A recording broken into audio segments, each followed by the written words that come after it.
Logan siempre supo que el mundo estaba dividido entre quienes se esforzaban por llegar y quienes nacían casi en la cima.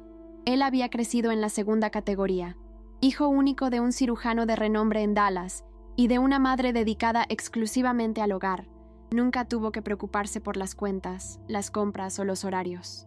A los 19 años, comenzaba el primer semestre de la carrera de medicina en Nueva York, orgulloso de haber sido admitido en una de las universidades más competitivas del país. El apartamento que alquiló en Harlem era sencillo, pero funcional. Sus padres aceptaron pagar la matrícula y la renta, pero le advirtieron que, para todo lo demás, tendría que arreglárselas solo, para que aprendas el valor del dinero. Logan no protestó. Quería demostrar que era capaz. Consiguió 2 empleos. De día repartía comida y por la noche trabajaba de camarero en un bar. Aún así, encontraba tiempo para estudiar, aunque eso significara dormir solo 4 horas por noche. Pensaba que eso era lo que hacían los adultos, apañárselas. Con el tiempo, sin embargo, su confianza se transformó en agotamiento. Los días se sucedían entre alarmas, trenes abarrotados, mochilas pesadas y comidas saltadas. Logan contaba las monedas para comprarse un café, y cuando tenía suerte, comía las sobras del bar. Poco a poco comenzó a perder peso, su humor variaba, y apenas lograba mantener los ojos abiertos en las prácticas. Aún así, no dijo nada a sus padres. Le avergonzaba admitir que no estaba dando abasto. «Si fui aceptado aquí, no puedo fracasar ahora», se repetía. La vergüenza le obligaba a sonreír en las videollamadas, ocultando las ojeras con la luz de la ventana. Una noche de domingo, tras una jornada de 14 horas de pie, estaba limpiando una mesa cuando todo se oscureció. Cayó con fuerza al suelo de la cocina, entre platos sucios y fragmentos de vidrio. No vio llegar la ambulancia. No sintió cuándo lo subieron en camilla. Su cuerpo, en silencio, había pedido auxilio por él. Cuando Logan abrió los ojos, todo era demasiado blanco y silencioso para ser su angosto cuarto en Harlem. El techo del hospital giraba lentamente, y fue entonces cuando advirtió el suero en su brazo, su respiración entrecortada y un dolor sordo en un costado, probablemente a causa de la caída. Un médico joven y atento se acercó, y con calma, le explicó que había perdido el conocimiento por desnutrición y agotamientos severos. Los exámenes mostraban un cuerpo deshidratado, niveles alarmantemente bajos de vitaminas y señales de estrés extremo. «Tienes que detenerte. Tu cuerpo ha llegado al límite», dijo el facultativo, mirándolo con genuina preocupación. Logan asintió, con la garganta anudada. Al instante, sintió pánico. ¿Quién pagaría la factura del hospital? ¿Cuánto tiempo perdería de las clases? ¿Y los trabajos? Cuando preguntó cuánto tiempo había estado inconsciente, el médico respondió con tranquilidad. «Unas horas. Tus padres ya han sido avisados». Fue como recibir un puñetazo en el estómago. Logan no quería que ellos se enteraran. Mucho menos su padre, que siempre había asociado fracaso con debilidad. Lo que no esperaba era que su padre apareciera en el hospital ese mismo día, tras tomar el primer vuelo de Dallas a Nueva York. John Carter no era un hombre expresivo, pero su rostro al entrar en la habitación lo decía todo.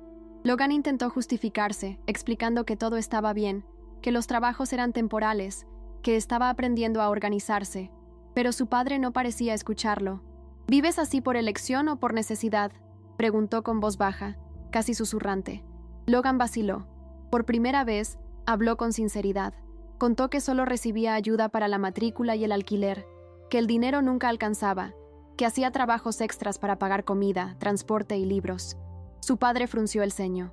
«¿Y los $2,000 que deposito cada mes en tu cuenta desde el inicio del semestre?». Logan se quedó helado. Nunca había visto ese dinero. Nada entraba en su cuenta excepto las monedas de los trabajos ocasionales. Silencio. Ambos se miraron, como intentando reconstruir una línea del tiempo invisible, y por primera vez, algo no cuadraba. La confirmación llegó unas horas más tarde, cuando su padre, ya instalado en el hotel, solicitó los extractos bancarios al administrador de la cuenta familiar. Logan recibió el mensaje aún en la cama del hospital. Decenas de depósitos mensuales de $2,000, realizados puntualmente desde agosto. El detalle que más dolía era el destino. Una cuenta conjunta a nombre de su madre. Logan sintió un volteo en el estómago. Nunca supo que existía esa cuenta a su nombre, gestionada por ella. Durante años, su madre había sido la figura dulce y protectora, quien le enviaba mensajes preguntando si comía bien, dormía lo suficiente, se abrigaba. Ahora todo aquello parecía parte de un elaborado teatro. Aquella noche apenas pudo dormir. Entre los ruidos del hospital y los pensamientos pesados, se preguntaba cómo alguien tan cercano podía ocultarle algo así. En el fondo, una parte de él intentaba justificarse. Quizá fue un error o un malentendido, pero los mensajes ignorados y la falta de explicaciones convirtieron la duda en resentimiento. Al día siguiente, la verdad estalló como una avalancha. Su padre convocó una videollamada con su madre, todavía en Dallas, y Logan escuchó cada palabra. ¿Tienes idea de lo que le estás haciendo a nuestro hijo?, inquirió John, la rabia contenida en la mandíbula tensa. Al otro lado de la pantalla, la madre de Logan dudaba, respiraba hondo y desviaba la mirada. Entonces llegó la confesión. Ella no había transferido ni un centavo de los depósitos. En los últimos 2 años había acumulado más de $100,000 en deudas de juego, usando tarjetas de crédito y parte de las reservas familiares. El dinero de Logan se había empleado para cubrir apuestas, promesas de pago y pagos mínimos. Pensé que él podría arreglárselas. Es inteligente, fuerte, intentó justificar con la voz temblorosa. Logan no pudo mirar la pantalla. Sintió náuseas e incredulidad. ¿Cómo la mujer que decía preocuparse tanto por él había permitido que pasara hambre y trabajara como un condenado mientras ocultaba ayudas que podrían haberle salvado del colapso? El silencio, antes respetuoso, ahora sonaba cómplice de algo mucho más oscuro. La reacción de su padre fue inmediata y firme. Sin levantar la voz, John dijo a su esposa que aquello era imperdonable, no solo por desviar el dinero, sino por permitir que su propio hijo enfermara en silencio. Colgó la llamada y, ese mismo día, contactó a un abogado de confianza. Solicitó el divorcio y la separación total de bienes. Estaba decidido a proteger a Logan y los recursos familiares que aún quedaban. Para Logan, todo sucedía demasiado rápido. Aún procesaba la decepción. Recordaba a su madre cortando frutas en forma de corazón cuando era niño, los mensajes repletos de emojis durante los exámenes finales. Pero la verdad pesaba como una losa. Mientras él se saltaba comidas, ella cubría deudas de juego. El impacto no era solo financiero, también era emocional. La figura materna cuidadosa cedía su lugar a una mujer descontrolada, que creía que ocultar la verdad era protegerlo. En los días siguientes, Logan recibió el alta y su padre lo llevó a un hotel. John quería asegurarse de que su hijo tuviera un espacio seguro y tranquilo mientras decidían los pasos a seguir. El plan era sencillo: abrir una nueva cuenta a nombre de Logan, desvinculada de su madre, transferir los fondos directamente y permitirle despedirse al menos de uno de los empleos. Vas a estudiar, descansar y alimentarte bien. Esto no es una petición, sentenció su padre con seriedad incuestionable. Por primera vez en meses, Logan sintió alivio, pero ese alivio llegaba acompañado de dolor. No lograba dejar de pensar que todo aquello podría haberse evitado. Que, tal vez, si hubiera hablado antes, si hubiera cuestionado a sus padres o expuesto su realidad, nada habría llegado tan lejos. Sin embargo, también comprendió que no era justo cargar con la culpa por un silencio alimentado por mentiras. Por primera vez, aceptó que no necesitaba ser fuerte todo el tiempo, y que parte de la madurez era aprender a pedir ayuda cuando el cuerpo y el alma imploraban en silencio. Mientras el divorcio se tramitaba en Texas, Logan intentó retomar su rutina en Nueva York, ahora con menos peso sobre sus hombros. Su padre, comprometido de manera práctica y afectuosa, enviaba mensualmente el dinero a su nueva cuenta y se aseguraba de llamarlo cada semana, algo impensable meses atrás. La dinámica entre ellos cambió. John, antes distante, mostraba ahora vulnerabilidad, admitiendo que se sentía culpable por no haberse dado cuenta antes. Logan, por su parte, comenzó a ver a su padre más allá de la figura profesional infalible. Era alguien que también cometía errores, pero que elegía enmendarlos. La madre, presionada legalmente, accedió a firmar el divorcio a cambio de que John asumiera íntegramente las deudas de juego. Fue una decisión dura, pero necesaria: proteger a Logan y preservar la estabilidad financiera restante. La mujer que durante tantos años había sido su compañera de vida, ahora le resultaba irreconocible, perdida en un ciclo autodestructivo. Aún así, John dejó claro: debía buscar ayuda, al menos por ella misma. Con el tiempo, Logan abandonó el segundo empleo y solo trabajó como tutor los sábados por la mañana. Eso le permitió dormir más, estudiar con mayor concentración y, sobre todo, cuidar su salud. Por primera vez desde que llegó a la ciudad, pudo cocinar sus propias comidas con calma, ir a la biblioteca por placer e incluso hacer amistad con algunos compañeros de clase. El cambio no fue inmediato. Aún había días en que se despertaba ansioso, temiendo un nuevo colapso, pero ahora contaba con una red de apoyo y con un reconocimiento íntimo. No era débil por necesitar ayuda, era humano. La terapia para estudiantes lo ayudó a procesar la decepción con su madre y poco a poco a reemplazar la ira por comprensión.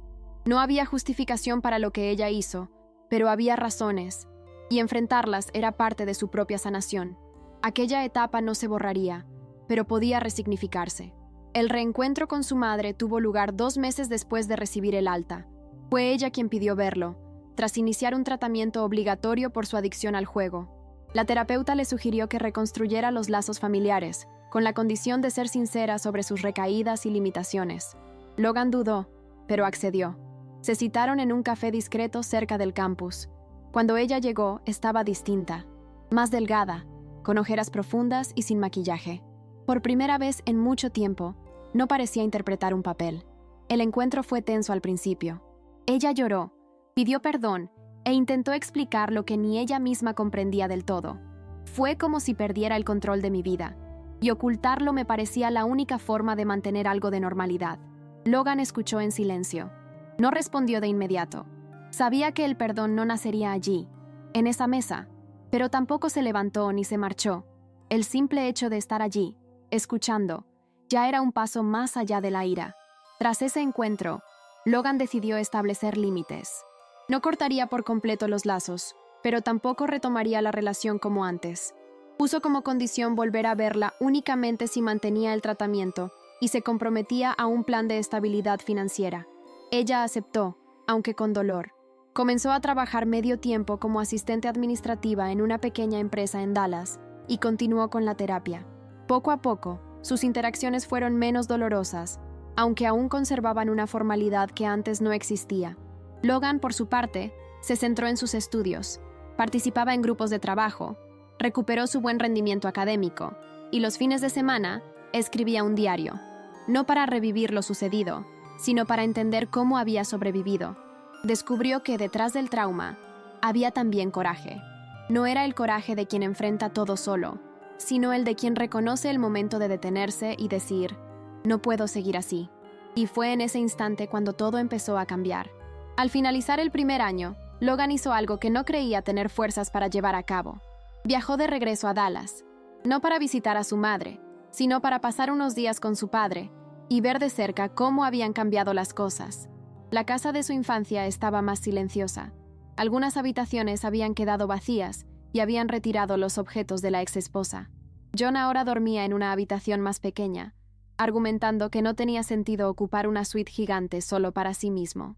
La relación entre padre e hijo, antes marcada por formalidades y presiones silenciosas, se había vuelto más liviana. Salieron a cenar, hablaron sobre la residencia médica e incluso rieron con algunas anécdotas del hospital que Logan relataba. En un momento, John lo miró y dijo, «Estás diferente, más seguro, más completo». Logan sonrió. Era cierto, se sentía distinto. Tenía menos certezas absolutas, pero más conciencia de quién era y de lo que no estaba dispuesto a tolerar, ni siquiera de sí mismo. En los días siguientes, Logan aprovechó su estancia en Dallas para visitar a antiguos profesores, reencontrarse con amigos de la escuela e incluso pasear por calles que durante años le habían parecido parte de un escenario estático. Ahora todo lucía más pequeño, familiar, pero diferente, al igual que él. Una tarde nublada, mientras esperaba que le sirvieran un café, recibió un mensaje de su madre. Era una foto sencilla, el gafete de su nuevo empleo, un primer salario recibido, y la leyenda «Un paso a la vez». Logan tardó en responder. No sabía qué decir. Parte de él se alegraba de que ella estuviera esforzándose. Otra parte seguía guardando un resentimiento latente. Optó por una respuesta honesta. «Me alegra que te cuides. Yo también estoy intentando hacer lo mismo por mí». Fue la primera conversación sin reproches en meses. Frases cortas, sin disculpas forzadas, sin reconciliación impostada. Solo 2 seres humanos intentando reconstruir lo que quedaba, sin prisas y sin garantías. Y eso, para Logan, ya era un comienzo. Al volver a Nueva York, Logan percibió que algo en su interior había cambiado de forma definitiva. No solo su rutina era distinta, sino la manera en que se enfrentaba a la vida. Dejó de aceptar en silencio las presiones invisibles que lo empujaban al límite. Aprendió a decir no, sin culpa, a priorizar su salud sin sentirse débil. Comenzó a alimentarse con más conciencia, a dormir mejor y a equilibrar estudio y descanso. La carrera seguía siendo exigente, pero ahora se sentía lo suficientemente íntegro para afrontar los desafíos sin apagarse en el proceso. Algunos profesores notaron el cambio. Comentaron en clase su postura más segura y su mayor participación. Logan no buscaba reconocimiento externo, pero ese pequeño feedback reforzaba que iba por buen camino. Había dejado de ser el chico que se esforzaba para demostrar su valía. Ahora era alguien que sabía que su valor no dependía del sufrimiento que aguantara en silencio. En una de las reuniones mensuales con su tutor académico, Logan compartió parte de su trayectoria. Habló con calma sobre el colapso, el distanciamiento de su madre y el reciente apoyo de su padre. El tutor, visiblemente conmovido, le sugirió que considerara unirse a un grupo de apoyo para estudiantes en situación de vulnerabilidad. Puedes ayudar a otros con tu experiencia. A veces, con solo saber que no están solos, la vida de alguien cambia. Logan lo pensó unos días y aceptó. Con el tiempo empezó a asistir a las reuniones y, en una de ellas, narró su historia. No con dramatismo, sino con honestidad. Al final, una chica de primer semestre se le acercó y le confesó que vivía algo parecido y no sabía cómo pedir ayuda. Fue entonces cuando Logan comprendió, de manera concreta, el peso y el valor de lo que había vivido. El dolor que lo derrumbó se convirtió en puente, rompió el silencio, y al hacerlo, no solo se salvó a sí mismo, sino que empezó a transformar su sufrimiento en propósito. Al concluir el segundo semestre, Logan realizó un gesto simbólico. Compró un marco sencillo y colocó dentro el recibo de la última consulta médica, la del día en que se desmayó, la primera prueba tangible de una etapa que casi lo consumió. No era para colgar en la pared ni para mostrar a nadie. Era un recordatorio silencioso de dónde había estado, de lo que había soportado y, sobre todo, de dónde no quería volver. Guardó el marco al fondo de una estantería, entre libros de anatomía y cuadernos de notas. A veces, antes de un examen difícil o en días pesados, abría la estantería, miraba el recibo unos segundos y luego la cerraba. No como quien revive un trauma, sino como quien respeta un punto de inflexión. Ese recibo no representaba un fracaso, sino el instante en que dejó de fingir que todo estaba bien para, finalmente, comenzar a vivir de verdad. Al mirar atrás, Logan no romantizaba su camino. Sabía que algunas heridas nunca desaparecerían por completo, pero también comprendía que esas cicatrices narraban su historia con mayor honestidad que cualquier diploma.